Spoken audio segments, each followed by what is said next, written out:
ولجميع الأولياء والشهداء والصالحين وإلى أرواح جميع مشايخنا ومعلمينا ولجميع المسلمين والمسلمات والمؤمنين والمؤمنات خصوصا لمؤلف هذا الكتاب حفظه الله تعالى وبنية الشفاء والصحة والعافية والسلام والبركة والنصرة في الدين والدنيا والآخرة لنا ولوالدينا ولمشايخنا ولمعلمنا ولأهل بيتنا أجمعين ولإخوان المسلمين والمسلمات ببركة سورة الفاتحة. أعوذ بالله من الشيطان الرجيم. بسم الله الرحمن الرحيم. الحمد لله رب العالمين الرحمن الرحيم مالك يوم الدين إياك نعبد وإياك نستعين اهدنا الصراط المستقيم صراط الذين أنعمت عليهم غير المغضوب عليهم ولا الضالين آمين. السلام عليكم ورحمة الله وبركاته. أعوذ بالله من الشيطان الرجيم. بسم الله الرحمن الرحيم. الحمد لله رب العالمين والصلاة والسلام على أشرف الأنبياء والمرسلين وعلى آله وصحبه أجمعين أما بعد. سبحانك لا علم لنا إلا ما علمتنا إنك أنت العليم الحكيم ولا حول ولا قوة إلا بالله العلي العظيم. رب اشرح لي صدري ويسر لي أمري واحلل عقدة من لساني يفقهوا قولي. Marilah kita berniat i'tikaf pada ini masjid. Bismillahirrahmanirrahim. Nawaitu an a'taqifa fi hadzal masjid sunnatan lillahi ta'ala. Halaman 75 paling bawah. Bismillahirrahmanirrahim. Qala al-muallif hafizahullah ta'ala wa nafa'na bihi wa bi jami' ulumihi fid darain amin. Nomor 3, istri Nabi yang masih hidup setelah Nabi wafat, yaitu bernama Saudah binti Zam'ah.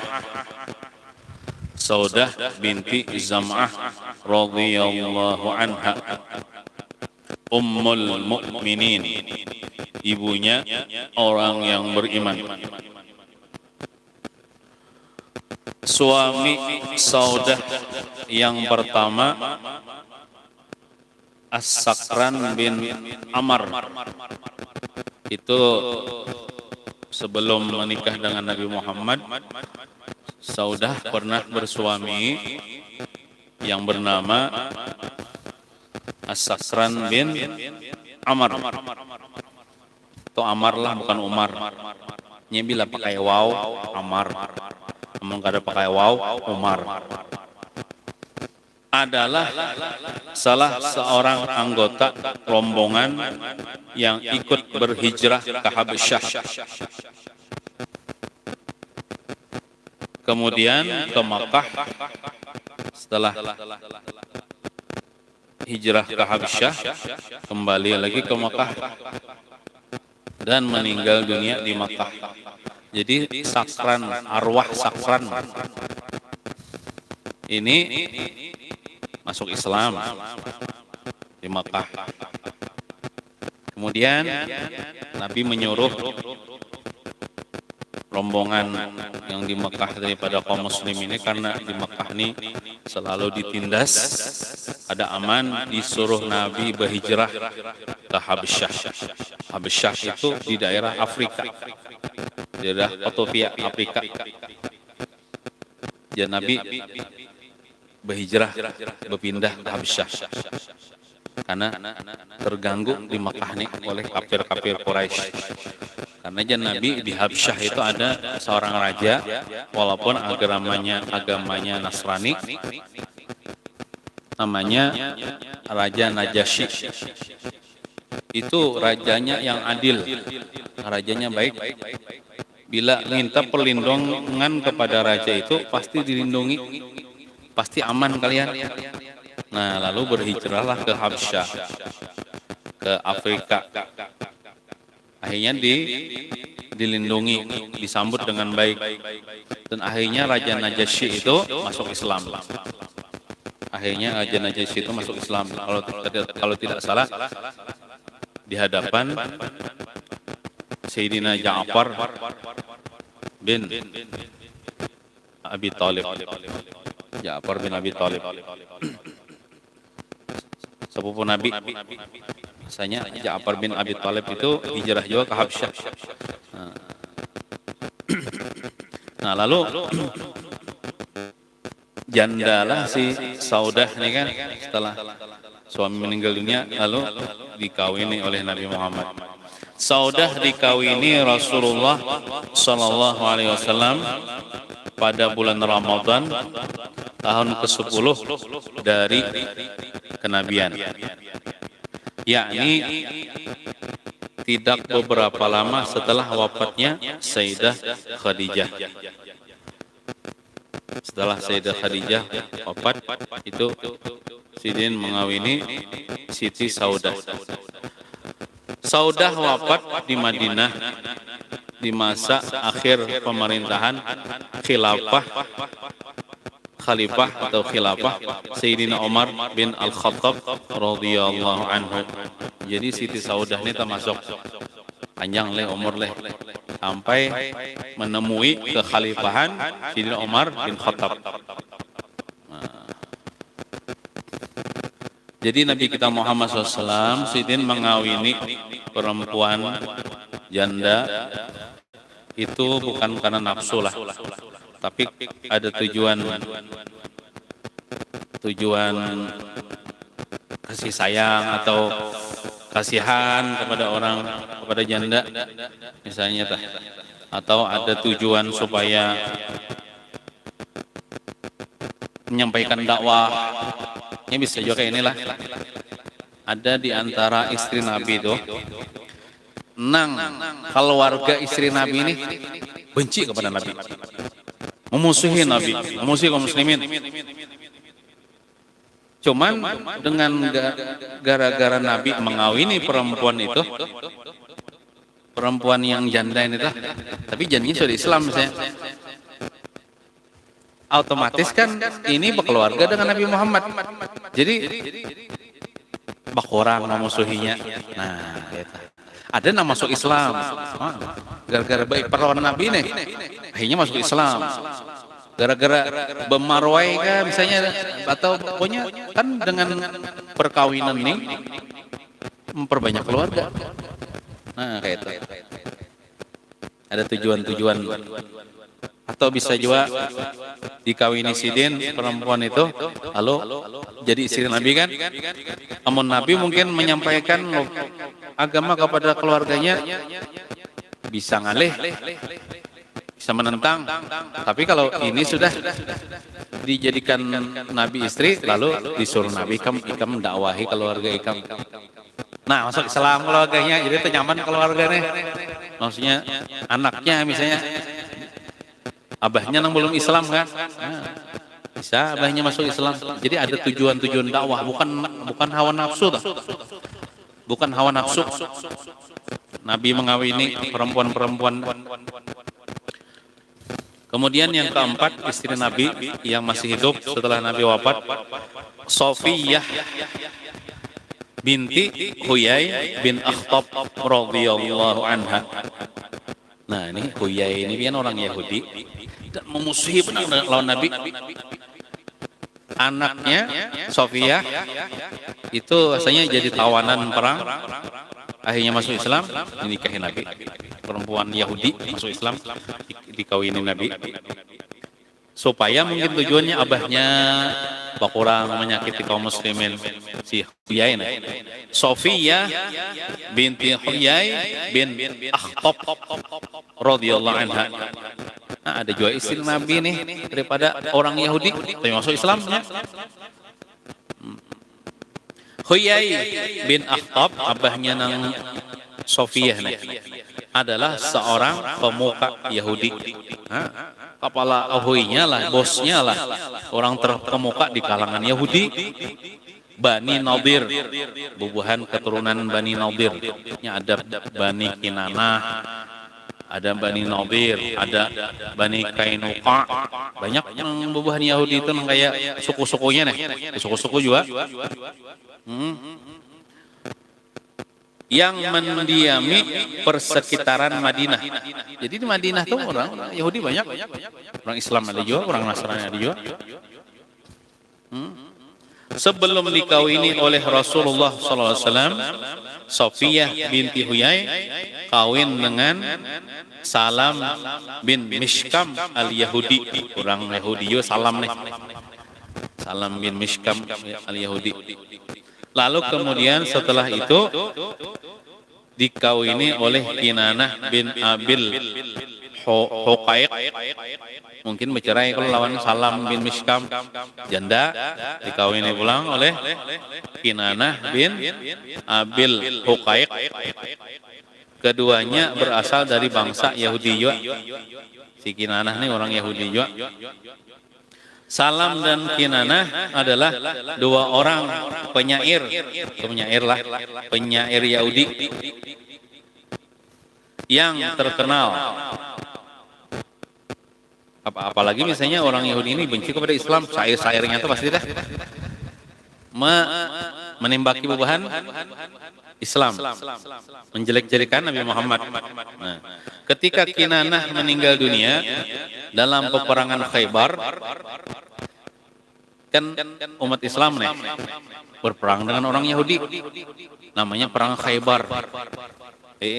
Perang Khaybar, menang umat Islam nih. Nah, meninggal juga si Kinanah yang suaminya Sofiyah.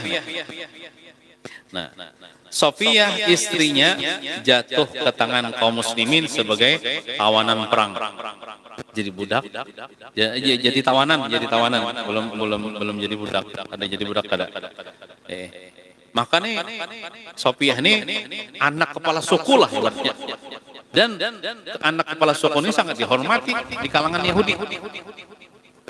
Lalu jadi tawanan perang. Karena laki meninggal di peperangan. Ini orang bahar itu bisa biar tulak perang itu membawa bini. Kadang-kadang bawa unta, bawa kambing. Sebulan 2 bulan di peperangan biar lah. Lapar, sembali unta, sembali kambing, ngasan makan. Amun pina nang di bawah pina karas, bisi bini kalau bawa bini, kawa, menggawi bini. Nah, pas mati di peperangan, bini hartanya tuh diambil kaum muslimin jadi harta rampasan perang. Bininya jadi tawanan, bisa jadi budak oleh kaum muslimin. Nah, ayahnya Sofiyah, siapa tadi? Huyai bin Akhtab, adalah seorang tokoh yang ditokohkan tokoh Yahudi. Maka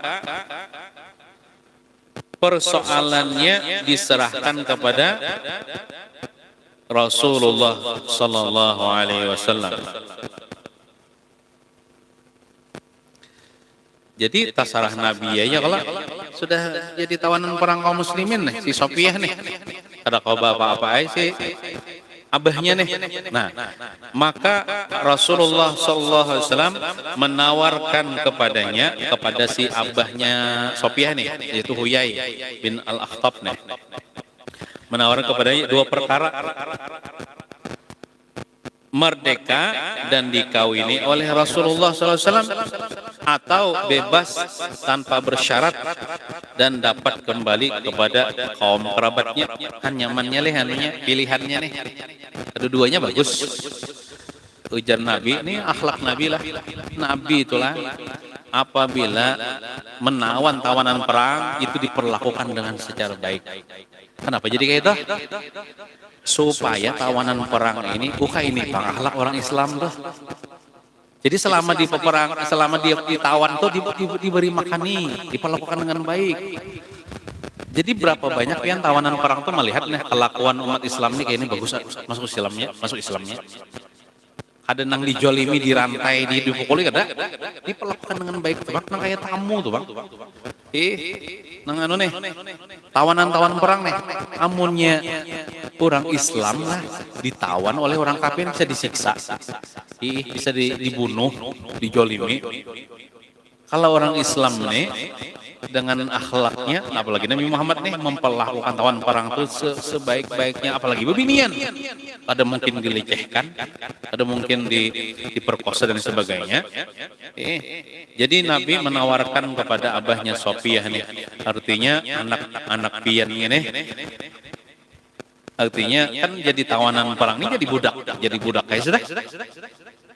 Hendak merdeka kah? Kami merdekakan, tapi aku kawini yang Nabi, aku jadikan istriku. Karena artinya inya sudah merdeka, suruh masuk Islam jadi istriku. Aku kawini. Atau pilihan yang kedua, inya bebas tanpa bersyarat. Artinya hendak masuk Islam kah kada kah? Dan dapat kembali kepada kaum kerabatnya. Silahkan ambil. Artinya Nabi Muhammad ini lawan tawanan perang itu ada memaksa, kan untuk masuk Islam itu ada. Karena kita kan boleh memaksa orang masuk Islam itu ada boleh dipaksa atas kemauannya sendiri gitu. Maka Sofiyah memilih merdeka dan menjadi istri Rasulullah SAW sebagai Ummul Mukminin. Kenapa ya? Karena selama jadi tawanan perang diperlakukan dengan mulia, diperlakukan dengan baik, akhirnya sadar, ini bujur Rasulullah nih, bujur Nabi ini, akhlaknya bagus nah, sebagaimana disebut dalam kitab Taurat Injil. Akhirnya memilih merdeka dan masuk Islam dan memilih diperistri oleh Nabi Muhammad SAW menjadi Ummul Mukminin. Nah, ketika itu Sofiyah baru berusia 17 tahun, masih anom. Tapi sudah janda bang. Maka biarlah terkenal Sofiyah ini orangnya muas orangnya. Karena bubuhan Yahudi ini biasanya mau muas. Cantik-cantik. 17 tahun masih anom lah. Masih anom. Dengan masuk Islamnya Sofiyah, maka banyak di antara kaum kerabatnya yang ikut memeluk agama Islam. Keluarga Sofiyah ini banyak masuk Islam gara-gara Sofiyah masuk. Anak kepala suku tuh masuk Islam. Banyak ya? Nya kayak itu, apalagi kemudian kepala sukunya, anggaplah pembakalnya masuk Islam. Nang di bawahnya ini, nah mengikuti lagi masuk Islam. Nih baru anak kepala sukunya daripada kaum Yahudi masuk Islam, banyak keluarganya. Gara-gara apa ya? Gara-gara Nabi memperlakukan Sofiyah ini dengan baik sebagai tawanan perang. Akhirnya Sofiyah masuk Islam. Dikisahkan Sofiyah mungkin, aku waktu ditawan bagus benar kaum muslimin Rasulullah. Nah, itu dakwah jangan namanya tuh. Lalu akhirnya banyak di antara kerabatnya Sofiyah ini masuk Islam juga. Sofiyah wafat pada bulan Ramadan tahun ke-50 Hijriah dan dikuburkan di Baqi'. Nah, pekuburan Sidin di mana? Di Baqi'. Di Baqi' di samping Masjid Nabawi. Padahal dulunya seorang Yahudi, orang Yahudi benci kepada Nabi Muhammad, keluarganya, abahnya benci dengan Nabi Muhammad. Tapi akhirnya apa? Dengan akhlak Nabi Muhammad masuk Islam, dapat hidayah, dan banyak juga keluarganya masuk Islam. Seandainya aja Bang Tepuk, ada mungkin terjadi seandainya Nabi itu bersikap kasar kepada tawanan perang ini. Nah, ini saya bisa katakan masuk Islam, dikisahkannya pulang lawan kerabat kayak apa? Misalnya kejahatan kaum muslimin, misalnya seandainya ya Bang, orang kan bisa ada masuk Islam, bisa katakan masuk Islam orang. Tapi karena menunjukkan sifat yang lembut, sifat yang bagus sebagai seorang yang beragama Islam, maka banyak orang terpikat dengan akhlak itu, dengan agama Islam. Kemudian yang kelima, istri Nabi yang ditinggal wafat oleh Nabi, yaitu Maimunah binti Al-Harith Al-Hilaliyah. Maimunah binti Al-Harith Al-Hilaliyah radhiyallahu anha, semoga Allah meridainya. Ummul Mukminin juga, ibunya orang yang beriman. Maimunah dikawini Rasulullah sallallahu alaihi wasallam pada bulan Syawal tahun ke-7 Hijriah, ke-7 Hijrah, ketika Rasulullah sallallahu alaihi wasallam dalam perjalanan umratul qada, melaksanakan ibadah umratul qada namanya, menuju Mekah. Menurut jumhur ulama maksudnya kebanyakan para ulama, sebelumnya nama Maimunah adalah Barrah. Dulunya Barrah Sidin. Kemudian Rasulullah sallallahu alaihi wasallam menggantinya dengan nama Maimunah, diganti Nabi dengan nama Maimunah. Maimunah wafat di satu tempat bernama Saraf yang terletak dekat Tanaim, kota Mekah. Ada di daerah Mekah tuh Tanim. Nah, Tanim tuh dekat lawan Saraf ya. Ada tahu juga Haji Awi tahu lah. Haji Awi tahu lah Tanim di kota Mekah. Ada tahu kah? Di Madinah Jakah, di kota Makkah Al-Mukarramah. Dalam usia 80 tahun Sidin wafat dan dikuburkan di tempat tersebut, di Parak Tanaim. Setelah beliau mengerjakan ibadah haji untuk pulang ke Madinah Al-Munawwarah, hendak pulang nih, meninggal di situ, dikuburkan di situ. Maimunah wafat pada tahun ke-51 Hijriah. Maimunah adalah bibi kepada Sayyidina Abdullah bin Abbas. Berarti ini ada juga kaitan keluarga Nabi Muhammad. Abdullah bin Abbas ini kan sepupu Nabi Muhammad, sepupu sekali. Nah, ini bibi kepada Abdullah bin Abbas. Dan beliau Abdullah bin Abbas menjadi imam dalam salat jenazahnya. Jadi ibarat anak-anakan nih, mengimami bibi. Ini salat kifayah bibi nih. Maimunah adalah wanita terakhir yang dinikahi oleh Rasulullah sallallahu alaihi wasallam. Jadi kita nih membaca manaqib ya Allah. Ketika dikisahkan, dibacakan manaqib orang-orang saleh, para wali-wali Allah Ta'ala, maka Allah Ta'ala menurunkan rahmat kepada yang membaca dan kepada yang mendengarkannya. Apakah lagi yang dibaca ini tentang keluarga Nabi Muhammad SAW. Maka kita akan mendapatkan rahmat. Rahmat itu kasih sayang dari Allah. Orang yang dapat rahmat dari Allah, dia akan dimasukkan ke dalam surga. Kemudian yang ke-6, istri Nabi yang masih hidup setelah Nabi wafat, yaitu Ramlah. Udah kalau di Sungai Liang tuh Iram. Itu Ramlah kanannya. Itu lakiannya binian enggak? Binian leh. Iram, Ramlah. Harus benar tuh kita permintaan di sini. Oh, lantang benar suaranya permintaan. Nah, Ramlah binti Abi Sufyan. Ya, Abi Sufyan itu lah. Ini memusuhi Nabi juga. Musuhi Nabi juga. Abi Sufyan ini anaknya itu istri Nabi. Itu misi-misi itu ya, supaya abahnya nih karena anaknya masuk Islam, kok abahnya mau masuk Islam juga. Nah, itu tujuan Nabi. Bukan karena nafsu, bukan karena mencari kecantikan apa misalnya. Ada Nabi ini ada tujuan dakwah. Atau sekurang-kurangnya abahnya nih asalnya menyakiti kepada muslim, iya bakurang lah menyakiti karena anaknya di istri Nabi. Tapi akhirnya Abu Sufyan masuk Islam ya. Akhirnya Abu Sufyan masuk Islam. Dan Abu Sufyan ini ada bisi anak namanya Muawiyah bin Abi Sufyan. Muawiyah bin Abi Sufyan itu sahabat Nabi.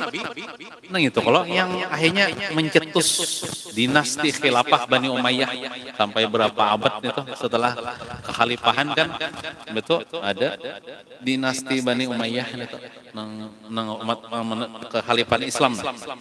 Ini anaknya Abi Sufyan lah, Muawiyah bin Abi Sufyan. Ramlah binti Abi Sufyan. Abi Sufyan ini bisa pulang bini Hindun ngarannya. Ngintu membunuh akan paman Nabi Hamzah bin Abdul Muthalib sampai diambilnya hati Sayyidina Hamzah, dikunyah-kunyahnya, ingin makannya. Akhirnya masuk Islam juga Hindun.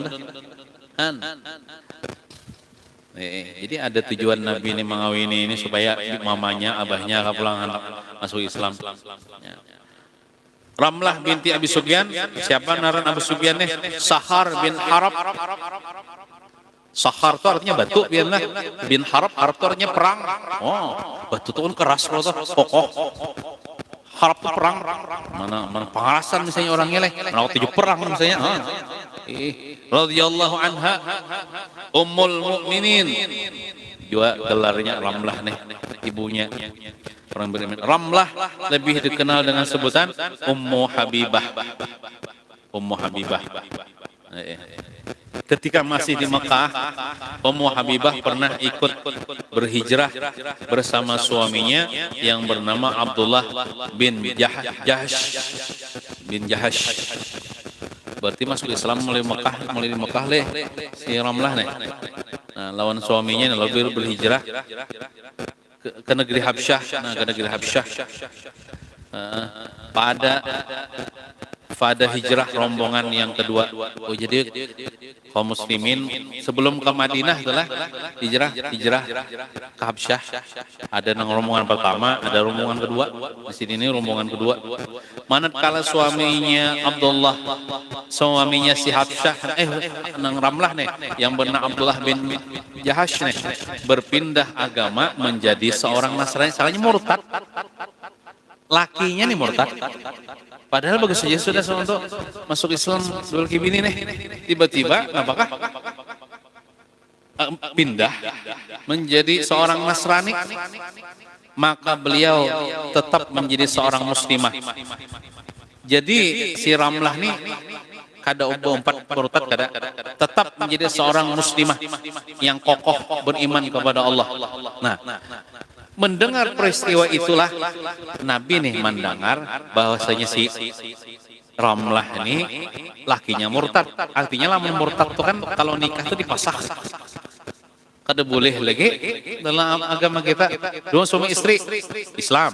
Seekong misalnya murtad itu dipasah. Maksud dipasah itu dibatalkan nikahnya. Ada sah lagi dua lagi bini yang beda. Kan nikah beda agama itu ada sah. Ada sah. Nah, aja ada artis nikah beda agama marahainya. Inya kada mengamalkan ajaran Islam itu banyak makanya kan biasanya artis nang beda agama nih hendak nikahnya ke Australia karena di Indonesia nih kada dilegalkan itu, dilarang nikah beda agama tuh. Kada sah itu nah, zina hukumnya. Mendengar peristiwa itulah maka Rasulullah SAW mengutus Amr bin Umayyah Ad-Dhamiri kepada Raja An-Najasyi, karena kan berhijrah ke berhijrah ke Habsyah ke Afrika tadi. Di situ kan Raja Najasyi namanya, penguasa Habsyah itu, untuk meminangkan Ummu Habibah untuk di Nabi sallallahu alaihi wasallam sendiri. Mungkin bisa juga Raja Najasyinya sudah masuk Islam. Lalu Nabi ini prihatin lawan si Ramlah nih, kenapa? Karena lakinya murtad. Ada kegampangan biar ibaratnya tuh otomatis kan jadi janda ibaratnya. Laki murtad. Jadi kayak ibaratnya kurang-kurang iman bisa galau, bisa juga hendak memperlaki laki ini bermurtad juga. Jadi Nabi ini misi Nabi apa? Supaya menyelamatkan iman perempuan ini supaya jangan murtad apa? Nah, jadi Nabi utus saya Amr bin Umayyah nih untuk datang kepada Raja Najasyi, handirakan Raja Najasyi, artinya aku meminang Ummu Habibah atau Ramlah untuk dijadikan istriku. Nah, itu. Dengan perwakilan tersebut Ummu Habibah dinikahkan Khalid bin Said bin Al-As, sedang menikahkan sebagai wali nikahnya. Wali nikahnya nih, tahu siapa kan sepupunya siapa kalah. Bahkan ada mungkin biarlah nikah lawan abahnya, kan Abu Sufyan ini masih kafir kan, kalau jadi wali nikah. Nah, Khalid bin Said bin Al-As yang jadi walinya sebagai wali nikahnya, karena Khalid adalah anak laki-laki dari pamannya sepupu nih, sepupu. dengan maharnya boleh aja sepupu tuh kita jadi jadi anak laki-laki dari paman sepupu itu jadi wali nikah. Apabila wali-wali ini habisan sudah, misalnya abahnya kereda, misalnya lah, mengereda abahnya lah, biasanya saudaranya laki-laki, saudaranya ya lah, mengereda tuh kayaknya ada juga, misalnya pamannya mati juga, misalnya siapa lagi tuh? Anak kemanakan bisa juga, atau sepupu bisa juga. Nah, habis sudah wali-wali nasab nih, wali hakim lagi biasanya kan, KKUA ibu wali. Nah, karena Khalid adalah anak laki-laki dari pamannya dengan mahar 400 dinar. Dinar bihari biarlah kepingan emas. Pemberian dari Raja Najasyi. Nah, Raja Najasyi kan sugih. Jadi Raja Najasyi manuakan maharnya, mengusahakan maharnya. Nah, Ummu Habibah wafat pada tahun ke-44 Hijriah. Dalam satu riwayat yang menikahkan Ummu Habibah adalah Sayyidina Utsman bin Affan. Karena Ummu Habibah adalah anak pamannya. Karena Ummu Habibah adalah anak pamannya. Bakal wagajo talon Sayyidina Utsman bin Affan nih, Ummu Habibah atau Ramlah nih. Ini sama-sama suku Quraisy lah. Sama-sama suku Quraisy. Kemudian sebutin lagi nah. Nomor 7, istri Nabi yang bernama Hindun binti Umayyah bin Al-Mughirah Al-Makhzumiyah radhiyallahu anha. Ummul Mukminin gelarnya. Hindun lebih dikenal dengan sebutan Ummu Salamah. Nah, Ummu Salamah atau Hindun. Kalau misalnya di kitab di mana kan di buku mana ada tetamu aja naran istri Nabi Hindun. Nah, adanya Ummu Salamah, iya itu juga orangnya. Ya, itu juga orangnya. Ummu Salamah dikawini Rasulullah sallallahu alaihi wasallam pada bulan Syawal. Kebanyakan Nabilah mengawini menikah itu di bulan Syawal, termasuk Siti Aisyah itu di bulan Syawal nggak salah. Jadi ada betakon apabila aja bagus pernikahan bulan Syawal. Nah, bulan Syawal bagus. Anak nurut Nabi nih. Nah, pada bulan Syawal tahun ke-4 Hijriah setelah suaminya yang bernama Abu Salamah wafat dengan meninggalkan 4 orang anak yang masih kecil. Jadi janda nih. Setelah habis masa iddahnya, Rasulullah SAW meminangnya untuk dijadikan istrinya. Tolak. Habis dulu masa iddahnya hanya dipinang, hanya dinikahi. Orang wah ini kehandakan nikah nih. Belum lagi habis masa iddah. Nah nikahnya kada sah. Bila berkumpul bisa hukumnya zina, namun kada sah. Jadi bebinian itu harus jujur dengan masa iddahnya. Amun belum tuntung masih iddah jangan bepadah tuntung. Jadi harus jujur. Amun kada tuntung bepadah kada tuntung belum selesai iddahnya. Sudah selesai iddah hanyar boleh berpinangan dan nikahan. Meminangnya untuk dijadikan istri ummahatul mukminin. Kenapa jadi ada masa iddah nih supaya kada tercampur nasab itu. Kalau kan apa fungsi daripada iddah bibinian biiddah nih supaya menyatakan di dalam perutnya itu kada ada janin daripada suami pertama. Jadi ada masa iddah. Amun hari ini laki mati, isuk kawin, lokopina ada janin daripada istri suami nang mati kawin, timbul kita bingung anak siapa ini? Anak istri suami pertama kan suami kedua kan? Nah makanya ada masa iddah. Kalau iddah perempuan yang ditinggal mati oleh laki itu kan 4 bulan 10 hari. Ditinggal mati oleh laki itu 4 bulan 10 hari masa iddahnya. Kalau perempuan yang ditalak oleh laki, saya talak 1 talak 2 itu iddahnya 3 kali suci. Haid suci, 3 kali suci. Nah, kalau perempuan itu kada haid lagi, menopause dah kayak apa hitungnya? Sianya ditalak. Ini ditalak, idah talak lah. Talak oleh laki misalnya. Talak 1, talak 2, itu kan beda. Sama juga talak 3 tuh beda juga ngarannya. Talak 3 cuman talak 3 itu kan awalnya rujuk. Nah, kalau bebinian talak satu atau talak dua atau kalau talak tiga kan, bila ditalak itu iddahnya berapa?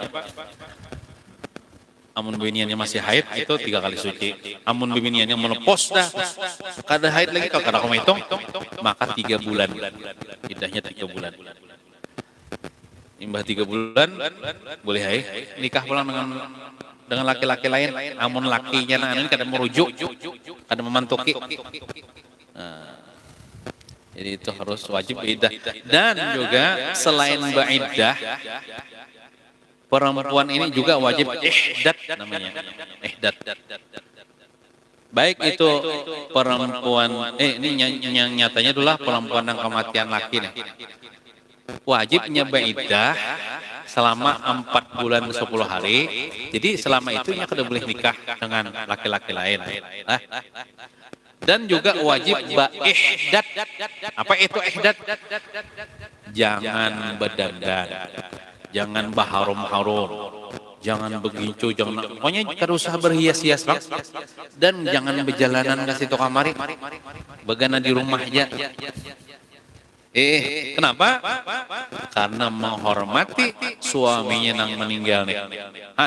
Suami itu sudah meninggal, tetap juga dihormati dengan cara jangan berdandan.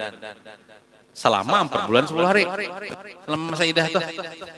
Amunnya bebinian adalah hari ini mati laki, isok begitu berdandan, itu kada tahu terima kasih, kada tahu supan, kada tahu teribasa lawan arwah laki. Ibaratnya kan laki itu sudah meninggal ya dihormati ya dengan cara mengurung diri atau kada berdandan, jangan kawin selama 4 bulan 10 hari. Bila bibinian tuh kada paham lah, hanya 10 hari di mati laki begitu sudah habang ini nah. Beparfum nah, berjalanan, berkendaraan atau kemanaan kah, berpacaran, walaupun belum kawin itu berdosa. Itu inya berdosa lawan lakinya, ternyata berdosa Allah Ta'ala dulu. Makanya kita nih, bisi bini kalau kita pada hijau bini kita, bawa siat berdulu, kina sayangai, amunnya ulun nih tadi dulu mati, ini pasan berdulu nah. Yang pertama, jangan umpat ke kubur, begana di rumah aja, biarlah laki yang jangan mengurakan itu, jangan umpat ke kubur. Jangan hamok, namun menangis itu biasa aja, jangan hamok. Jangan lompat ke kubur, karena ikam dalam masa iddah. Jadi dalam masa iddah tuh ikam iddahnya tuh 4 bulan 10 hari. Jangan ikam nikah sama siapapun udah boleh. Lewat 4 bulan 10 hari ayuhan nikah. Jadi sama iddah itu ikam haram hukumnya beginco, bepopor, beparfum, bebengkeng, behias, berharum-harum, berjalan ke kamari haram. Amun kita sudah padahi kayak itu, kita mati berdahulu, inya melanggar wasiat kita kada lagi disiksa, kada disalahkan lagi di kubur. Tapi lamun kita kada memadahinya, bisa kita disalahkan di kubur. Bini ikam begincu, ikam kada memadahi. Nah, bini ikam pacaran belum lagi habis iddahnya, ikam kada memadahi. Nah, ditiwas malaikat, ditiwas Allah Ta'ala di kubur. Jadi perlu jadi wasiat bini kita tah. Ingin sedikit lah, biar kada tuntung nah. Wallahu a'lam bishawab. Malam ini ada undangan, ulun menyampaikan undangan di Majelis Ta'lim Islahul Ummah di tempatnya Guru Paris di Mangkalawat. Jadi Sidin mengundang kepada jamaah masjid Da'watul Hasanah dan jamaah Majelis Ta'lim Da'watul Hasanah untuk datang hadir malam ini di Mangkalawat di Majelis Sidin. Haul Syekh Seman, acara Haul Syekh Seman. Nah itu. Wallahu a'lam bishawab. Al-Fatihah. A'udzubillahi minasyaitonir rajim. Bismillahirrahmanirrahim. Alhamdulillahirabbil alamin arrahmanir rahim maliki yaumiddin. إياك نعبد وإياك نستعين اهدنا الصراط المستقيم صراط الذين أنعمت عليهم غير المغضوب عليهم ولا الضالين آمين بسم الله الرحمن الرحيم الحمد لله رب العالمين والصلاة والسلام على أشرف الأنبياء والمرسلين وعلى آله وصحبه أجمعين اللهم انفعنا بما علمتنا وعلمنا ما ينفعنا وزدنا علما وارزقنا فهما والحمد لله على كل حال ونعوذ بالله من أحوال أهل النار ربنا آتنا في الدنيا حسنة وفي الآخرة حسنة وقنا عذاب النار وصلى الله على سيدنا محمد وعلى آله وصحبه وسلم والحمد لله رب العالمين تقبل الله منكم